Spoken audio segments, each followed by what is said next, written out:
ओम शांति। यह रोंगटे खड़ी कर देने वाली एक सच्ची घटना है। कैसे रात्रि के अंधकार में घने जंगल के बीच में कार को लुटेरों ने चारों ओर से घेर लिया था और कैसे शिव बाबा ने ऐसे समय पर अपने बच्चों की मदद की। आइए सुनते हैं उन्हीं की जुबानी।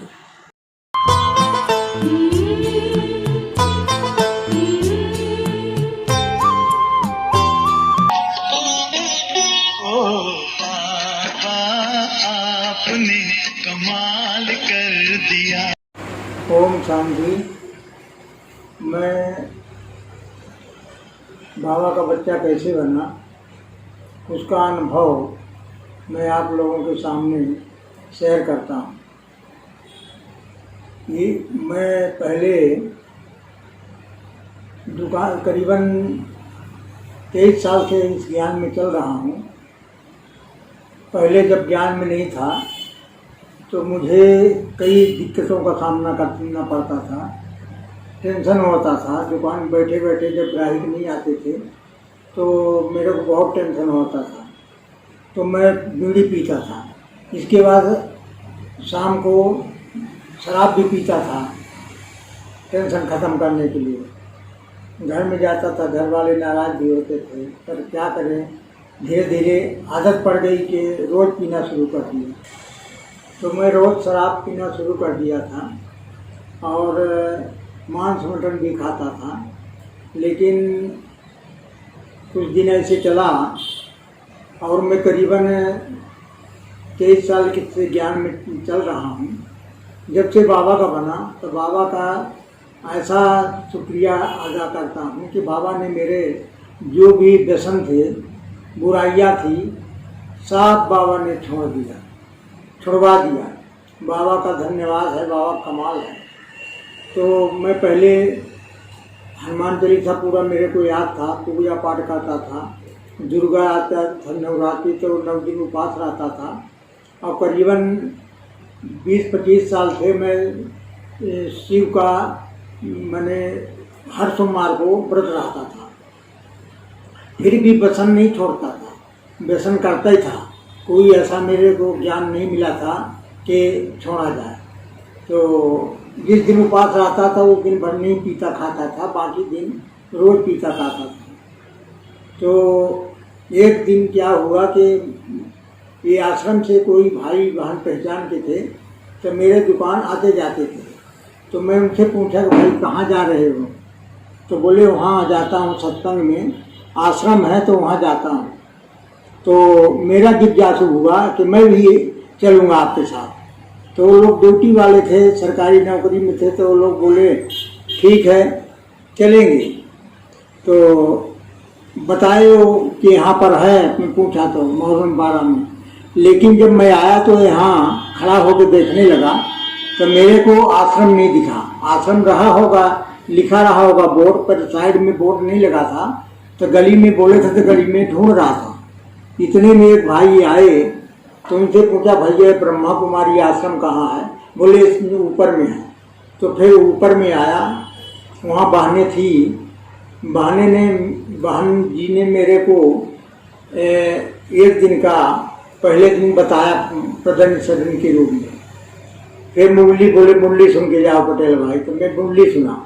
उसी दिन से मेरे को पूरा निश्चय हो गया कि बाबा हमारा है और शिव बाबा ही परमात्मा है। उसी दिन से मैं सब दर्शन को मेरे अपने आप उस दिन से फिर हाथ नहीं लगाया। कभी नहीं पिया, न बीड़ी, न सिगरेट, न तम्बाकू, न दारू, कुछ नहीं पिया।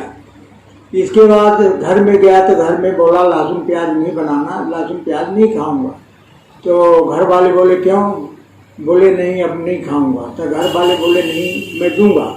तो हमारे पड़ोसी वाले जो थे तो वो लोग मिसेज को भड़काते थे, युगल को।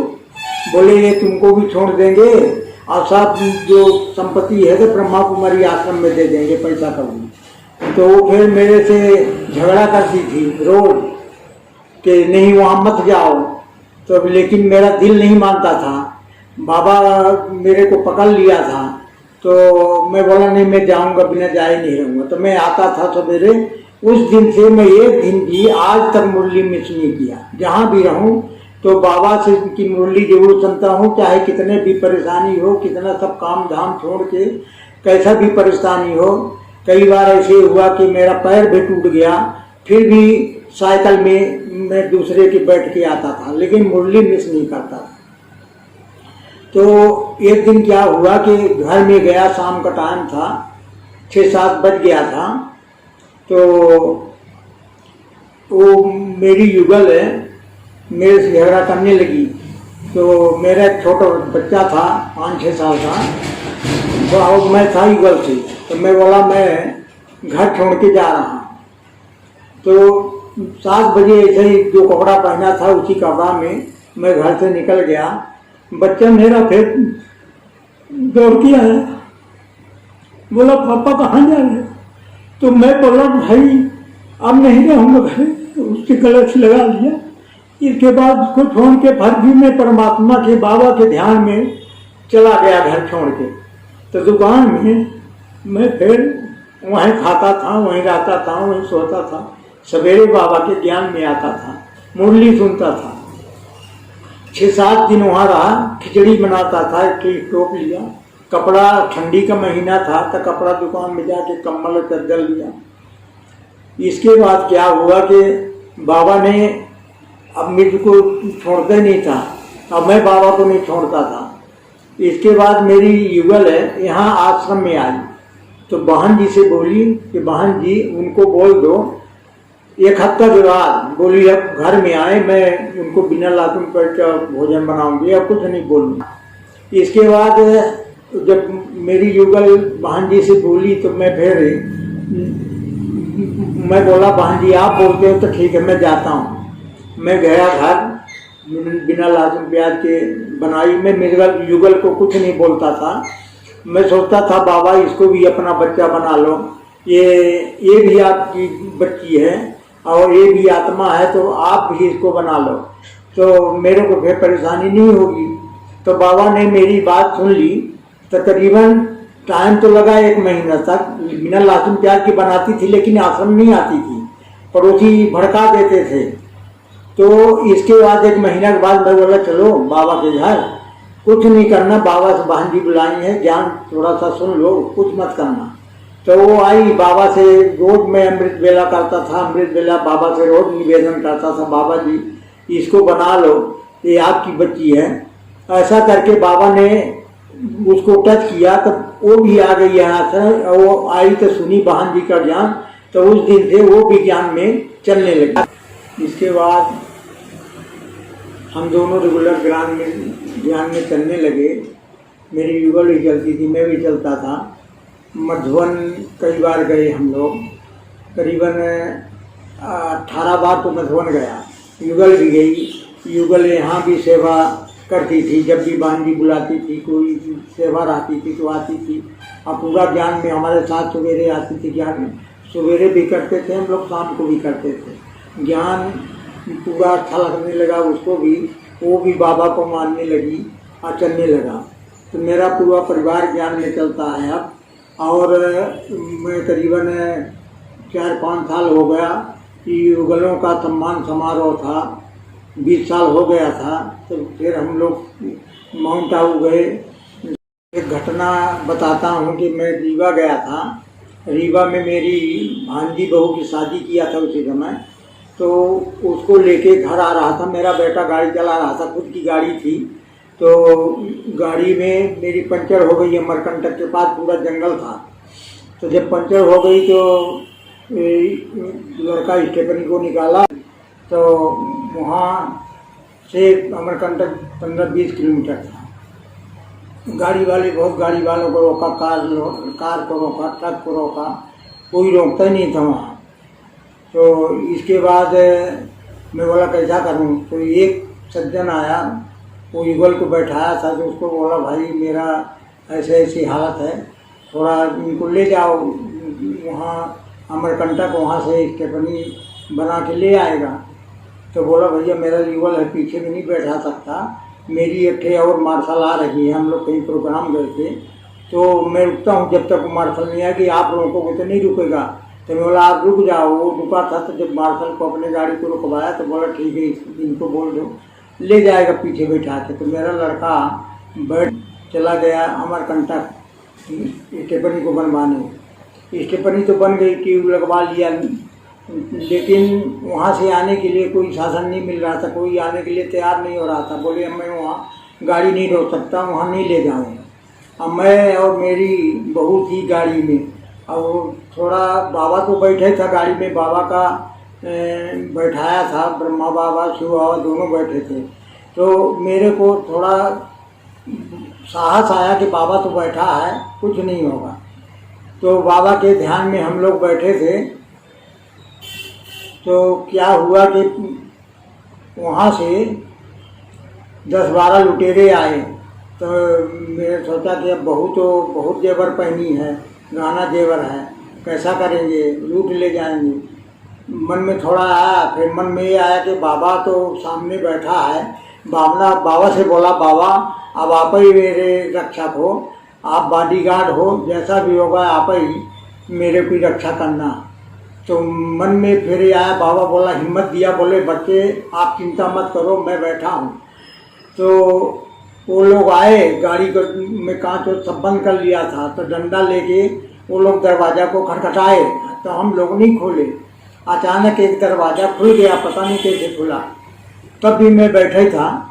तो वो लोग बोले कौन है करके, मैं कुछ नहीं बोला। तो उनको शायद कुछ ब्रह्मा बाबा यशु बाबा का उनको साक्षात्कार हुआ। तो वो लोग फिर कुछ नहीं बोले। फिर बोलेते हैं कि बाबा, मेरे को बोले बाबा कहाँ जा रहे हो। तो मैं उनको बताया। तो बोले कैसे हुआ, मैं गाड़ी पंचर हो गया। तो बोले ठीक है आप ऐसा करो, कहाँ है लड़का। मैं बोले लड़का तो गया अमरकंटक। तो बोले ठीक है आपको कुछ नहीं होगा, आप निश्चिंत रहो। तो वो लोग 10 लोग चले गए, 12 लोग चले गए। फिर के बाद 2 लड़के फिर लौट के आए। तो मैं सोचा ये फिर काहे को आ रहे हैं। आए, बोले बाबा आपकी रक्षा मैं करूँगा, आपका जब तक लड़का नहीं आएगा, क्योंकि यहाँ बहुत लुटेरे हैं। और वे देखो एक गाड़ी और वहाँ पड़ी थी कार। बोले इसका सामान सब लूट लिए, गाड़ी पंचर हो गई थी, छोड़ के चला गया हो, तो सब उसका चक्का उक्का सब निकाल। यहाँ बहुत एरिया ख़राब है, कोई नहीं आएगा। और वहाँ बैठे बैठे मैं 108 102 में खूब फोन लगाता था। तब पुलिस वाले सांत्वना देते थे कि आप चिंता मत करो, हम फोर्स भेज रहे हैं, आ जाएंगे। लेकिन कोई आता नहीं। लड़का को कोई साधन नहीं मिला था आने के लिए। तो फिर पुलिस स्टेशन गया। तो टीआई को बोला साहब मेरी पिताजी वहाँ पड़े हैं, गाड़ी मेरी पंचर हो गई है, मेरी भाभी भी है, तो आप मेरे को कोई गाड़ी दीजिए। तो मेरे को वहाँ छोड़े, कोई वहाँ जाने के लिए तैयार नहीं है। अच्छा, तो लुटेरे भी बोले यहाँ कोई नहीं रोकेगा बाबा जी, यहाँ आपको रहना ही पड़ेगा, क्योंकि यहाँ बहुत डेंजरस एरिया है, तो कोई रोक नहीं सकता है गाड़ी अपनी, तो उसको भी खतरा रहता है। तो हम कहें चलो ठीक है। तो मेरा लड़का वहाँ स्टेपनी लिया। स्टेपनी लेने के बाद कोई आने के लिए, वहाँ पहुँचाने के लिए तैयार नहीं थे। तो लड़का गाड़ी पहले रुकवाता था, गाड़ी इधर को आने वाली जितनी गाड़ियाँ था हाथ देता था, कोई रोकता नहीं था, न ट्रक न जीप न कुछ नहीं रोकते थे। तो बोला आप कैसा करें। तो थाने गया, टीआई से मिला। टीआई को बोला भाई मेरी खुद की गाड़ी है, वहाँ पंचर हो गई है, स्टेपनी लेके आया, स्टेपनी बन गई है, तो छोड़ने वाला मेरे को कोई नहीं मिल रहा, तो आप सहायता करो, तो मेरे को वहाँ तक छोड़वा दो, यहाँ से 15-20 किलोमीटर है। तो टीआई बोला ठीक है जाके छोड़ देगा, पर रुकेगा 1 मिनट में, लेके आपको छोड़ के चला आएगा। तो बोला ठीक है इतना भी कर दो तब भी चल जाएगा। तो वहाँ से पुलिस की गाड़ी आई, छोड़ा, और पुलिस वाला तुरंत ही गाड़ी लेके चला गया। मैं उसको बोला भी रुक जा भाई, स्टेपनी सजवा दे। बोला नहीं उनका टीआई का आदेश है, मैं उनके आदेश के खिलाफ कुछ नहीं करूँगा। तो जो लुटेरे जो बचे थे ना, वो लोग स्टेपनी को फिर सजाया और सजवा के बोला ठीक है बाबा अब आप सुरक्षित होना। तो हम कहें तो सुरक्षित है, हमारा तो बाबा बैठा है। तो बोले कौन सा बाबा। बोले देखो ना अंदर में बैठा है बाबा, बाप दादा दोनों बैठे हैं। तो उनको क्या आभास हुआ, लाइट हुआ, क्या हुआ? बोले हाँ बैठा तो है। तो इसके बाद वो लोग मेरे को छुए तक नहीं, न बहू को छुए, न गहना जेवर कुछ नहीं लूटे। बोले बाबा जी यहाँ तो एकदम लूट लेते हैं, पता नहीं कैसे। हमारे भाई लोग और अपने को नहीं बोला कि हम लुटेरे हैं। बोले जो वो लोग हैं तो रात को देखते हैं कोई यहाँ गाड़ी खड़ी होती है तो लूट लेते हैं। तो अब वो लोग तो चले गए, आप डरना नहीं, हम लोग आपकी रक्षा करेंगे। तो मैं बोला ठीक है। तो मैं उनको 200 रुपया निकाल के दिया। मैं बोला भाई आप चलो मेरा बॉडीगार्ड का काम किए तो 200 रुपया रख लो। नहीं बाबा जी नहीं लगेगा, नहीं लगेगा। फिर भी बोला तो चाय पानी पी लेना। उनको दिया। वहाँ आने के बाद अमरकंटक आया। अमरकंटक से फिर हिम्मत नहीं पड़ी यार, वहाँ 2-3 घंटा रात था तो सो गया कि कहीं रात कम खराब होगा तो क्या करें। तो बाबा ने इतना कमाल किया जब से बाबा के बना। इसके पहले भी मैं बिजनेस करता था तो धंधा में कुछ नहीं मिलता था, खाने पीने के अलावा बचत कुछ नहीं होता था। लेकिन बाबा ने का इतना धन्यवाद देता हूँ, जब से बाबा का बना तो बाबा की दया से आज मेरा नंबर 1 का बिजनेस हो गया। इतना बिजनेस में चलता है, इतना ग्राहक आते हैं कि लोग ताजुब करते हैं। जब से बाबा के जाने लगे तो बाबा इनको बहुत कुछ दिया। तो सब बोलते भी हैं कि आपका पूरा परिवर्तन हो गया जब से बाबा के यहाँ। तो उनको भी मैं दुकान में आता, कोई भी ग्राहक आता है तो उनको भी बाबा का परिचय देता हूँ, बाबा का ज्ञान सुनाता हूँ। इसके बाद अपना धंधा भी करता हूँ। तो लोग सुनने की इच्छुक रहते हैं तो उनको सुनाता भी हूँ पूरा ज्ञान। तो ऐसा करके चलता रहा। इसके बाद अभी 2 साल की घटना बताता हूँ, 1 साल पहले की। और एक बार और 15 साल हुआ, जाम भरा था। तो जाम में चढ़ने के लिए बच्चे लोग आए, उनको रोकी। बोले दादाजी जाम चाहिए। तो अंकन चढ़ता हूँ, चढ़ा। इसके ऊपर से डंगाल टूट गई तो नीचे गिर गया। नीचे गिरने के बाद मेरा घुटना के नीचे एक लकड़ी गिर गई, आर पार निकल गई। तो फिर भी मेरे को दर्द नहीं हुआ। उठा के ले गए हॉस्पिटल में दवाई ववाई करवाए। मैं तो उठ नहीं सकता था, फिर भी मैं मुरली सुनने के बिना रह नहीं सकता था। तो दूसरे के गाड़ी में साइकिल में बैठा के पीछे मेरे को मुरली सुनाने के लिए यहाँ लाते थे, क्योंकि बिना मेरे को मुरली सुने अच्छा नहीं लगता था। बाबा का लगता था कि मुरली सुने तभी हम खाना खाएं, तभी पानी पिए। तो ऐसा करके चलता था। तो पिछले साल की घटना और बताता हूँ। मेरा गाय का तबीयत बहुत ज़्यादा खराब था। बाटल वाटल चढ़ा था भी हैं, बिठले हॉस्पिटल में डॉक्टर हैं। डॉक्टर लोग बोले ये तो आपकी गाय को वो हो गया, कुत्ता जैसे जहर हो गया, मतलब इसको पागल कुत्ता काटा रहा होगा। तो कुत्ते का विष लग गया, अब ये नहीं ठीक होती, इसके कोई दवाई नहीं है। तो मैं बोला कैसा करूं? तो बोले ठीक है अपने तरफ से मैं करता हूं। और दीवार को खाती थी, मतलब चाटती थी, जैसे पागल कुत्ता करता है तो वैसा पूरा उसका वो था। यहीं पर डॉक्टर बोले बचना मुश्किल है। फिर भी बाबा से मैं रोज़ अमृत वेले उठा, बाबा रोज़े उठता हूँ मैं, अमृत वेले मिस नहीं करता हूँ। बाबा को बोला बाबा ये भी तो आत्मा है, इसको भी भले पशु योनि में है, इसका भी आप मदद करेंगे, आप ही करेंगे ठीक इसको, बाकी डॉक्टर लोग तो ना ही कर दिए हैं। ऐसा करके वो गाय भी मेरी ठीक हो गई। तो डॉक्टर लोग बोले भाई ये तो कैसे हो गया करिश्मा, आप गाय बचने का नहीं था फिर भी बच गई। तो हमें बोला बाबा कमाल है भाई, बाबा मेरा ठीक किया गाय को, आप लोग तो बोले ठीक ही नहीं होगी। तो बोले हाँ मानना पड़ेगा। इसके बाद गाय अभी भी है, अभी भी अच्छे से है, तंदुरुस्त है, सब चीज़ है, दूध देती है, सब चीज़ है। तो क्या है कि बाबा हमारे ऊपर इतना कृपा करके, बहनों का भी कमाल है कि बहनें जो हैं तो मेरे को शुरू से जो भी बहनें रही बाबा का मेरे को अच्छे से मानती हैं। जो भी बाबा सेवा आती है सब देती हैं, मैं करता हूँ। और बाबा मेरे को बहुत मदद करता है, इतना बाबा को मदद करता है कि मैं कैसे शुक्रिया अदा करूं बाबा का, कितना धन्यवाद दूं कि बाबा आप ना बनाते मेरे को तो मैं कितना गटर में गिरा रहता कि आज मेरी शायद मौत भी हो जाती, आज मैं रहता भी नहीं। लेकिन बाबा की कमाल है कि सब बुराइयों को छुड़ा के, व्यसनों को छुड़ा के बाबा ने मेरा जीवन सफल कर दिया। और उसी बाबा के कमाल से मैं आज तक जिंदा हूँ, मेरा पूरा परिवार सुखी है। शिव बाबा का इतनी मदद मिली जहाँ ये कार्य मतलब नहीं होने का संभव रहता था, वहाँ भी शिव बाबा ने करवा देता है काम, और पूरा काम मेरा सफल हो जाता है। और मैं बाबा का ये प्रतिज्ञा किया हूँ, जब तक बाबा सांस रहेगा शिव बाबा, तो मैं शिव बाबा से रोज अमृत बोलता हूँ, बाबा आप मेरे को न बनाते तो मैं ऐसा कैसे बन जाता, कैसे कहाँ चला जाता और कैसे रहता। लेकिन आपने शिव बाबा मेरे को बहुत मदद की है, बहुत सहायता की है, इसलिए बाबा पर मैं पूरा बलि जैसे चढ़ गया हूँ कि मेरे लिए एक शिव बाबा, दूसरा कोई नहीं है मेरे लिए। मैं तोड़ सबसे निभाता हूँ, परिवार से निभाता हूँ, नात रिश्तेदार सब निभाता हूँ, लेकिन पहले बाबा शिव बाबा, इसके बाद सब कुछ होता है। ओम।